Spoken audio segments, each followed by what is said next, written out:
This three-step framework I'm about to show you helped me land an internship in Congress and now working and assisting with the US Justice Department, where I'm able to balance civil service by day and work-life balance at night. Or in this case, helping students like you.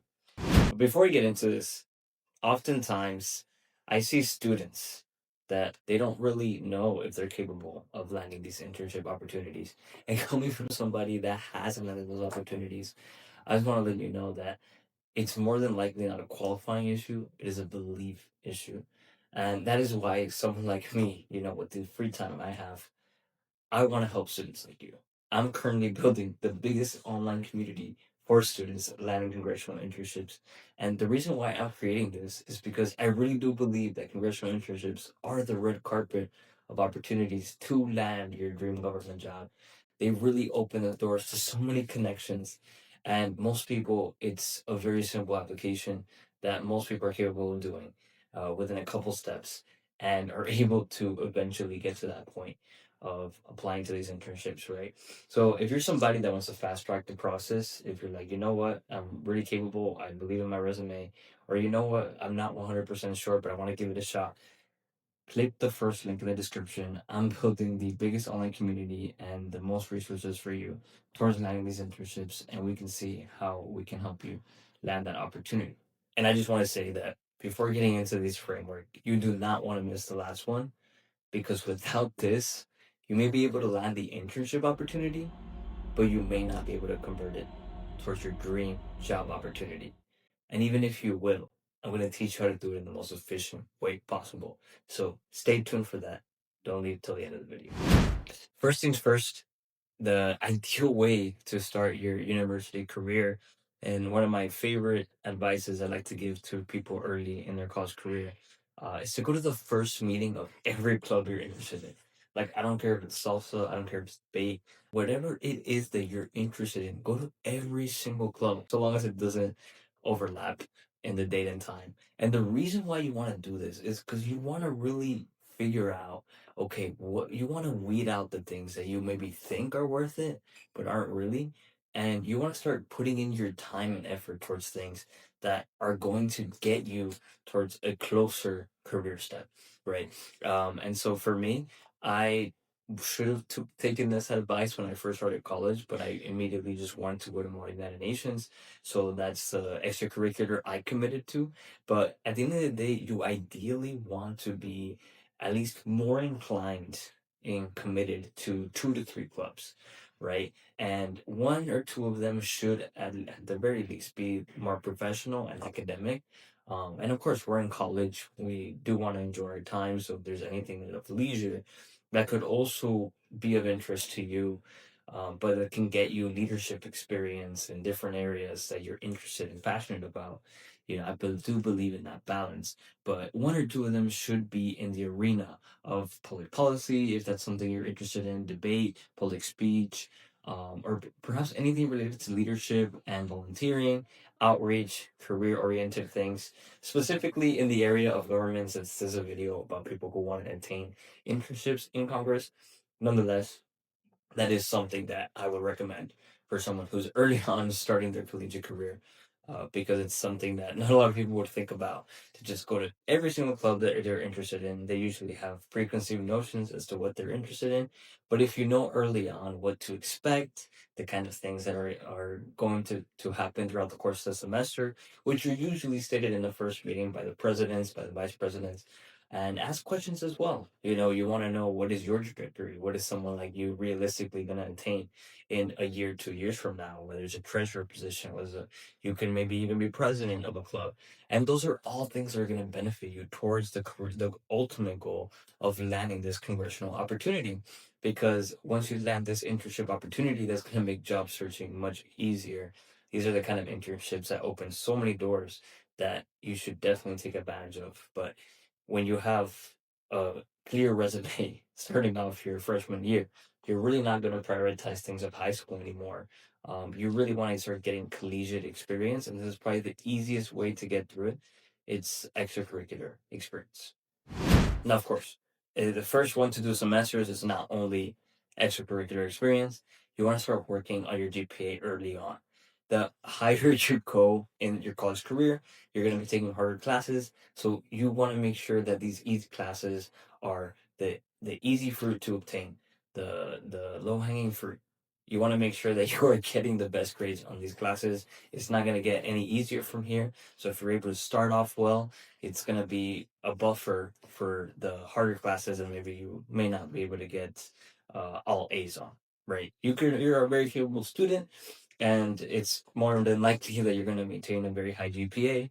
Nonetheless, it's important to be realistic and to have a buffer. It doesn't hurt to start off your first two semesters 4.0, 3.9, and then maybe you do get a B plus, maybe you do get an A minus. You're human.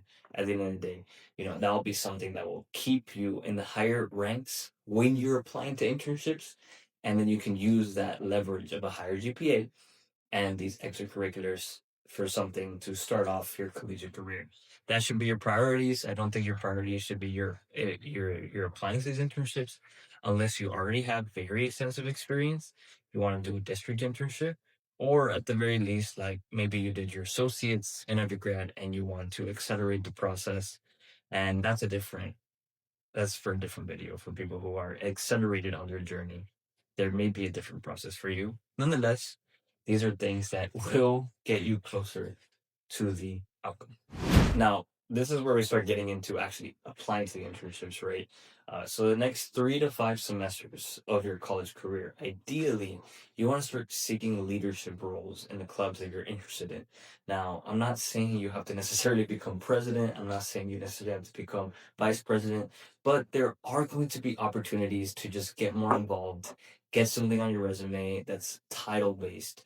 That's you're in the e-board, you're managing social media, you're coordinating for a conference. Like when I was in Model UN, within the first year that I was there, it was my fourth semester. I was able to direct a committee for the high school conference that our school uh, that our school coordinates for high schoolers across the Miami-Dade County area and across the nation. Now, of course, the pandemic had hit, so this was over Zoom. But I was actually chosen even before Zoom, so it doesn't really matter that much. But this was something that I was able to put on my resume, that I was not only a member of the Mighty Nations team, but then I was able to be a director of the conference. One of the few directors that had to be chosen.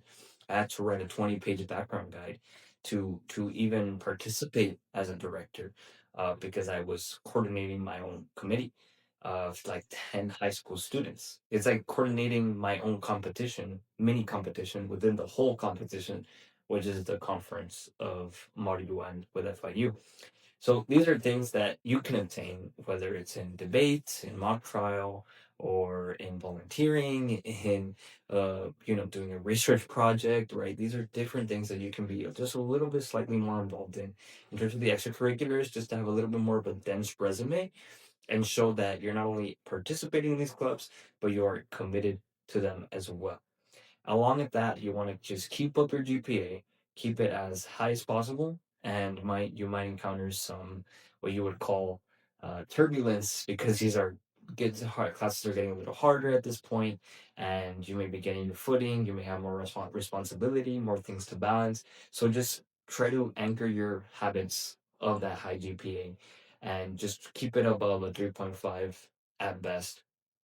Now, with the people with the lower GPAs, it may be a little bit more obstacles. Nonetheless, it is very much possible to still land the internship with a strategic resume.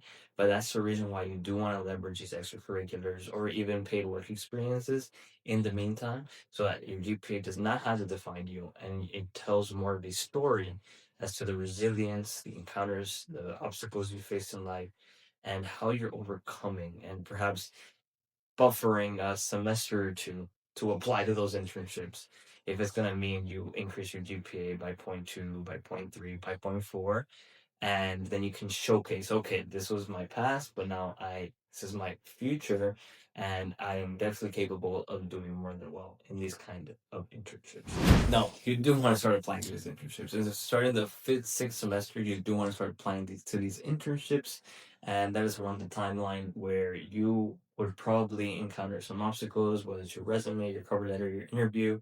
But it is very much possible with the help and assistance of others.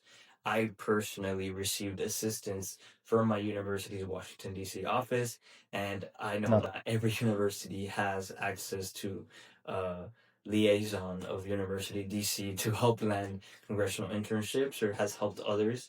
But that's why I want to be at extension. So, of course, if that's something that you're interested in, and if that's something that you really believe is something you're capable of, and you are, it's more likely a belief issue. Don't let limiting beliefs block you from what you have access to. Because if there's someone like me that has gone through it, had the limiting beliefs, overcame those limiting beliefs, did the internships, you don't need to overcome those limiting beliefs until you do the internship, until you're walking through the halls of Congress, and then you prove to yourself that you were capable of doing it, and you had a seat at the table towards these internships. Great. So you want to start applying, but if you don't want a full thorough guide and you don't want to wait for another YouTube video, you don't want to wait for other content that I'm releasing towards describing these opportunities, but you want a full thorough guide, click the first link in the description. It's a course I'm working on, or maybe it's already released at this point that you're watching the video, and we'll see how we can help you. Now, the very last thing, the most important framework of this whole video in the long term, maybe not right now. If you're someone that is more focused on the internship, perhaps this next part is going to be foreshadowing more of the future.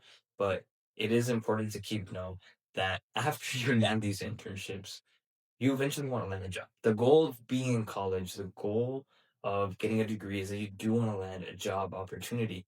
But at this point, following this procedure, you're more than likely going to have already the extracurricular experience, the leadership opportunities, the congressional internship, and the high GPA, right, with some buffer. Maybe are now taking your toughest classes. You want to use extra time.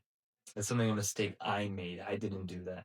But you do want to use that extra time you have. Or maybe you do want to, okay, start delegating with the leadership experience you have. Maybe take a semester off from an internship and just focus on applying to jobs. First of all, your resume does not have to be longer than one page. It's actually recommended for it to be one page unless you're landing federal opportunities. They recently changed the limit to 2 pages. It actually used to be more. You could have been able to do a 4 to 5 federal resume.